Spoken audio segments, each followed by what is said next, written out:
Tingnan nyo guys yung aking puno ng suha, no? Yan.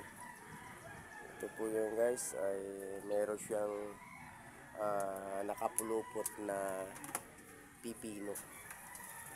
Ito po guys yung pipino na yan na sinasabi nilang native or yung maliliit na pipino. Yan, tingnan nyo guys yung kanyang bunga. Yan po ang pipino na native. Yung mga maliliit lang siya. Malalaki lang po sa mga ating mga hintuturo. Yan. Mayroon na nga din po siyang hinog na bunga. Yan guys, so tingnan nyo yan. Yan. Yan. Yan sa taas. Nakapulupot po yung mga ano ng native na pipino. Yan sa dulo. Ayan po guys, tingnan nyo, may bunga po siya yan. Yan. Ito po yung kanyang puno. Ayan. Malaki na pala siyang puno ito. Yan. Yan guys, yan. Yan po ang native na pipino. Singlaki po ng ating hintuturo. Mabisa to daw guys sa ano. Ayan. Kapag yun ay yung kinain. Subalit hindi ko pa to natikman. Marami po itong bunga. Ayan. Yun. Ito guys. Tingnan niyo po. Yan. Maganda po siya. Maliliit lang. Ayun sa sinabi ng ilan,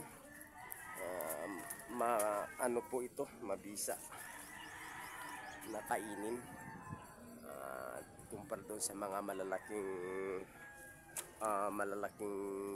pipino. Salamat na mayroon din pala ako nitong pipino na tanim. Yan. Yun ano siya. Ayan. Yan po. Yan, ito din siya. Medyo paano na rin. Yan sa puno. Yan guys, yung aking native na pipino. May mga bunga na pero iban dito naglaglagan na rin. Hindi ko lang din kasi pinapansin.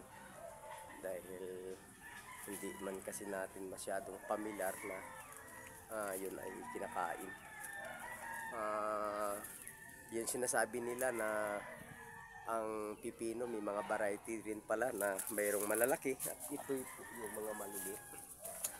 Yan po itong mga native na pipino na nabubuhay sa mga kabundukan.